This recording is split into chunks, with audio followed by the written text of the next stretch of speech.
Letras que Curam. Bom dia a todos, são 9h01, né? O programa Vento Sul, nessa edição de hoje, sexta-feira, dia de Letras que Curam, trazendo para você hoje a participação de Jéssica Godoy, lá de Santa Catarina, né? Que estará conosco nesta manhã, trazendo para a gente, no Letras que Curam, as suas experiências, né? E umas dicas bem legais aí na área da música. Bom dia, Jéssica, tudo bem? Bom dia, irmãos, e a todos que estão acompanhando aí o programa Vento Sul. Que legal, e muito obrigado pela tua participação, né? Nesta manhã de hoje, muitas as pessoas que estão participando com a gente pelo Facebook, né? Que é essa plataforma aí de uma audiência mais doméstica, e também temos o pessoal aí do aplicativo Ponte Judá e também da 102,7 FM Rádio Interativa Pinhal, que pega aí mais de 38 municípios, que de segunda a sexta-feira tem essa oportunidade de conhecer um pouco mais sobre a Editora Vento Sul, sobre o Pão de Judá, né, que é um site de educação, e também a Rádio TV Menorá, você que está acompanhando pelo Facebook, está aqui o banner aqui atrás da gente, né, trazendo esse marketing aí. Mas, Jéssica, muito obrigado aí pela sua participação, né, que Deus venha nos abençoar nesse momento aí de louvor, e eu queria deixar você já iniciar fazendo uma introdução, falando um pouquinho da tua história, como aconteceu a música aí na tua vida, Jéssica? Amém. Na verdade, começou desde o berço, né? Porque o meu pai, ele tocava em música gaúcha. Então, assim, toda a minha família por parte de pai. Então, todos os meus tios, eles sabiam tocar um instrumento, bateria, guitarra, violão, contrabaixo. Então, eles eram irmãos que cada um sabia um instrumento, né? Era uma banda. Era uma banda, é verdade. Mas é engraçado que eles tocavam assim, mas não tocavam juntos. Cada um tinha a sua banda, né? E aí meu pai, então, ele seguiu tocando bateria. E aí depois ele aprendeu a tocar violão. Então, assim, eu sempre tive muito um ouvido assim muito bom, né, para música. Meu pai sempre me incentivou bastante. Começou mesmo por ele, assim, ele até quando a gente estava em denominação, porque quando eu nasci eu frequentei denominação, né? E aí meu pai botava umas cantoras gospel para mim escutar e dizia: olha, a voz daquela ali é parecida com a tua, tu tem que cantar nesse estilo, enfim. Olha só, a influência, então, assim, né? A influência. Então ele sempre colocava algo para mim assistir, e aí ele fazia comentários e dizia: olha como se faz o tal do falsete, porque eu sempre tive a voz, mesmo com quase 30 anos, eu ainda tenho uma voz assim meiga, como falam, né? Eu sempre, às vezes, tinha às vezes me incomodava um pouco com isso, porque as pessoas diziam assim: poxa, mas parece que tu tem voz de 10 anos, né? Mas daí depois eu entendi, né, que é Deus, que cada um tem o seu timbre de voz, eu não posso me comparar a outras pessoas. Eu acho que isso é o mais fundamental para quem é levita e para quem quer cantar, quem quer tocar. A gente nunca se comparar a outros, mas sempre a gente buscar ajuda de pessoas que saibam para nos edificar, mas sabendo que Deus tem um dom para cada um, né?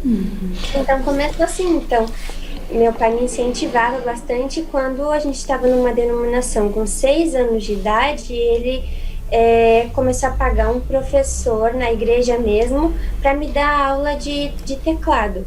E aí então eu comecei, né, aquele início, né, da música, e onde você aprende um pouco dos acordes, umas músicas, enfim, aquelas parabéns para você e tal, aquelas coisas bem iniciais mesmo. Aí depois eu comecei na Igreja do Senhor Jesus, eu acho que eu tinha uns 7 anos, e aí eu, enfim, parei de fazer aula com aquele professor, mas o pastor naquela época da Igreja do Senhor Jesus, a gente tinha um pouco de dificuldade, assim, financeira. Aí eu lembro que naquela época, a aula que eu queria fazer, ela custava R$ 50. Então, naquela época, R$ 50 era difícil, né? Então, a gente não conseguia pagar com esses R$ 50 para fazer aula. Aí o presbítero daquela época pegou e nos auxiliou com o valor para mim, porque a igreja em Caxias do Sul, né, que eu sou natural de Caxias do Sul, ela estava iniciando, então eu peguei no início da igreja. Olha só. Começou na garagem, lá em Caxias do Sul, e tinha poucas pessoas levitas, então era meu pai e eu. Meu pai só tinha tocado violão, então ele disse assim, acho que ele deve ter pensado, né, estamos começando, vou investir na Jéssica pra, né, um toca violão e outro toca teclado, né? Então ele investiu em mim. Então pagava todo mês para que eu pudesse fazer aula, assim, foi muito bom, onde eu aprendi a partitura, aquela parte teórica da música, né? Aí eu fiquei até os meus 13 anos fazendo aula. E fiz um pouco de teclado, um pouco de piano também, um pouco de flauta doce, fiz aula de canto também, em todo esse período, né?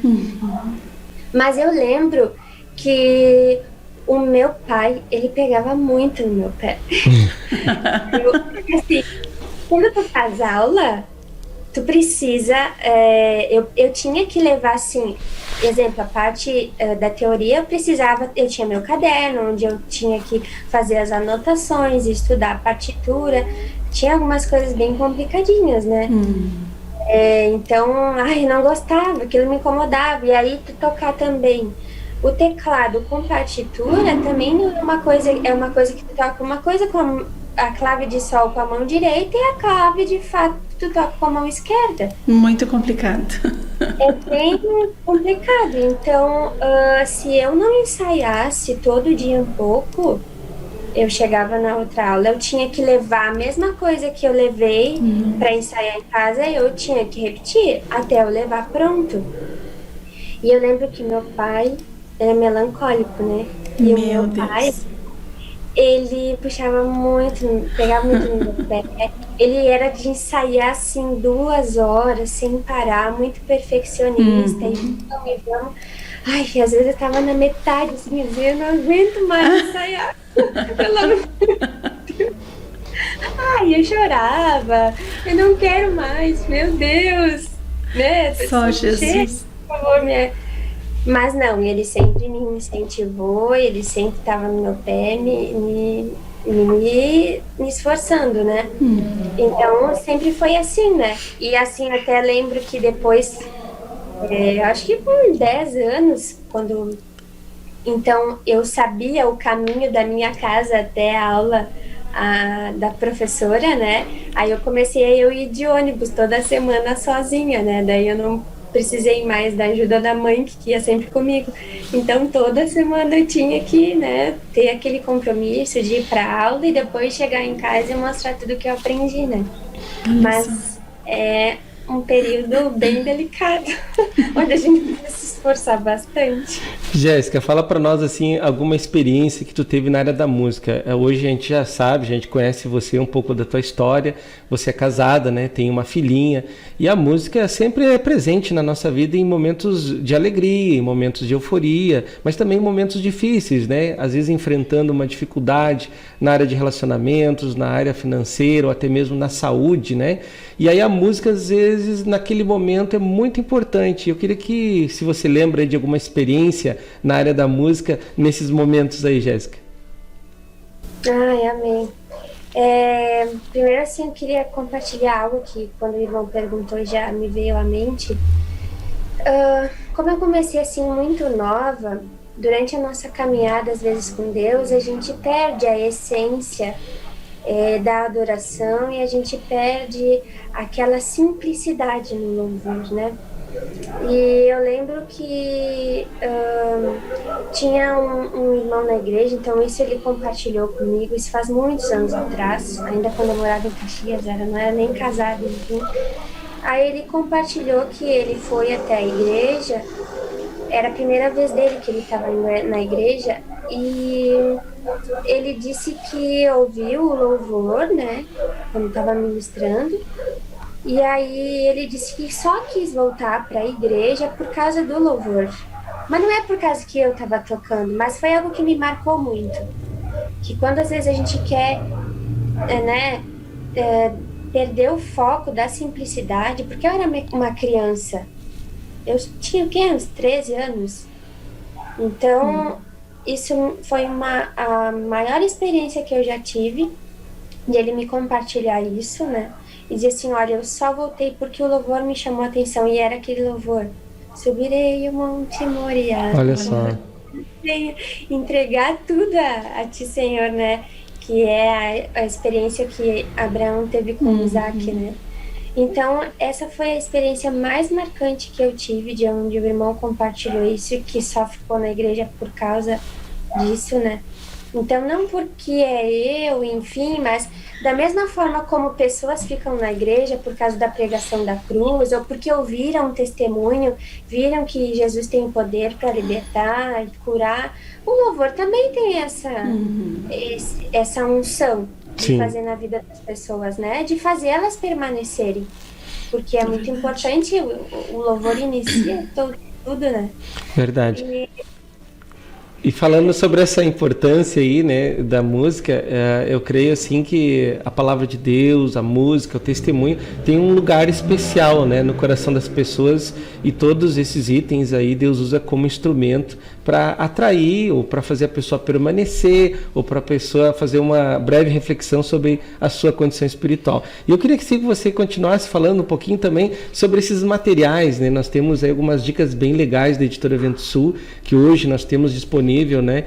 A Visão Musical, que é esse livro, né? E também o CD Levitas, que são dois materiais tônicos aí que tem como substância o falar de Deus a respeito da música. Eu gostaria que você falasse um pouquinho sobre esses materiais também, Jéssica.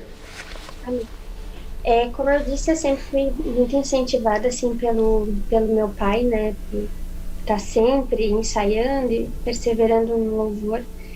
E algo que sempre me chamou muita atenção, o que ele falava, era em relação ao dedilhar. Nas orações, quando a gente está iniciando o culto, quando a gente está terminando o culto, enfim. E é algo que sempre me marcou em relação a isso, que fala nos materiais, onde o levita ele precisa estar sensível ao que Deus quer. Olha só. E o que fala, né, é onde você, quando um presbítero está orando, um irmão, o mesmo Espírito que desce na oração daquele irmão é o mesmo Espírito que precisa conduzir a pessoa que está fazendo dedilhado.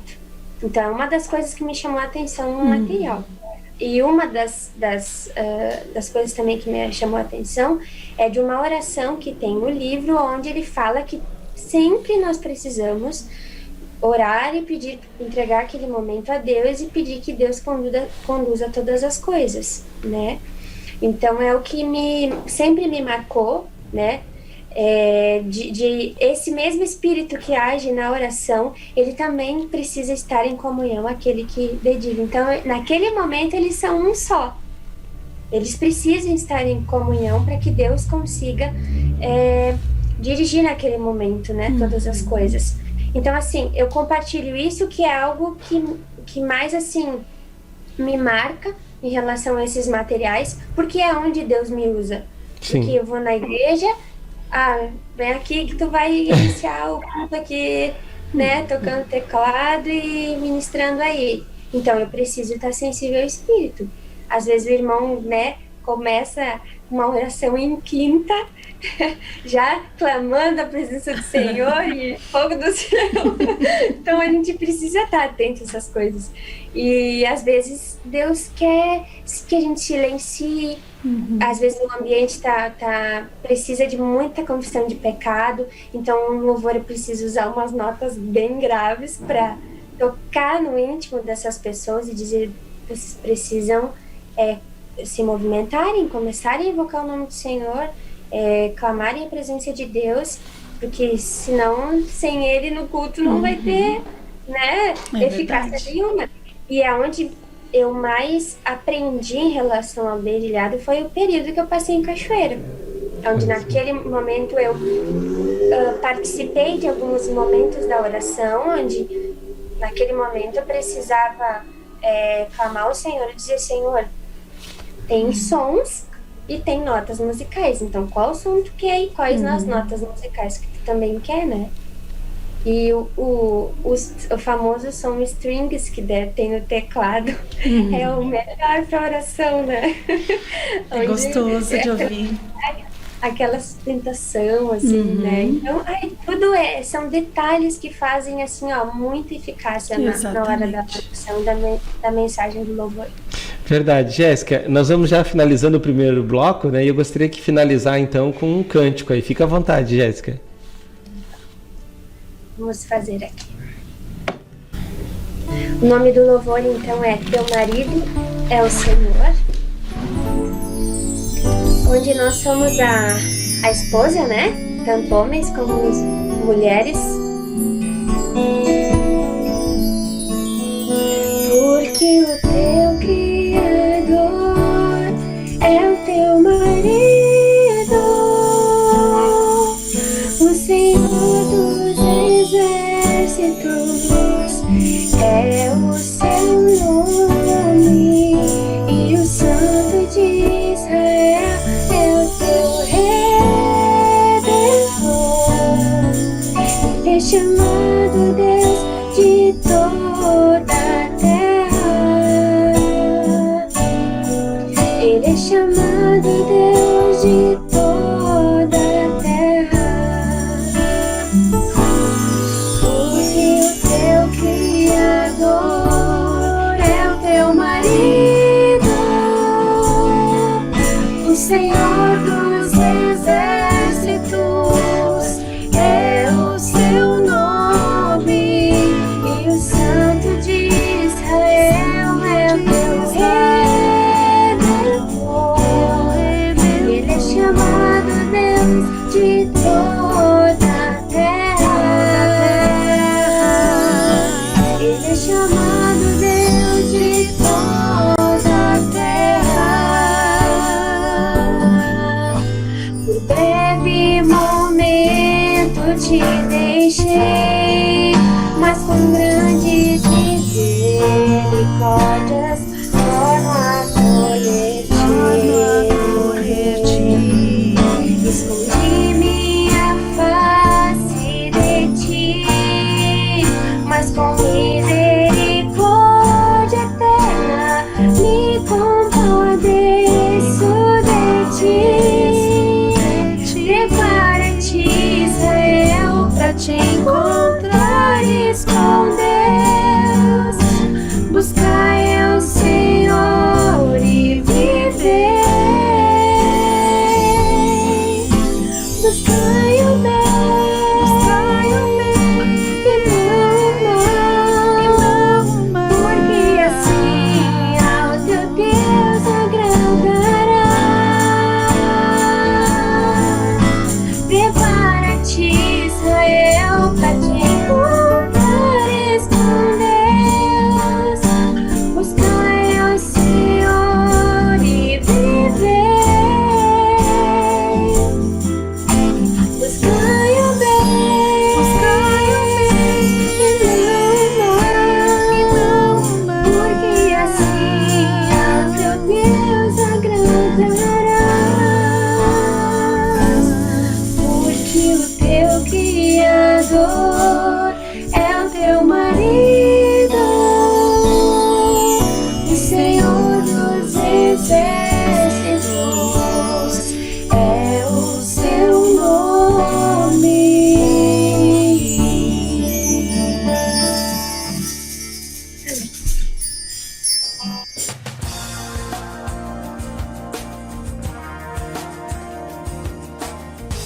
Letras que curam.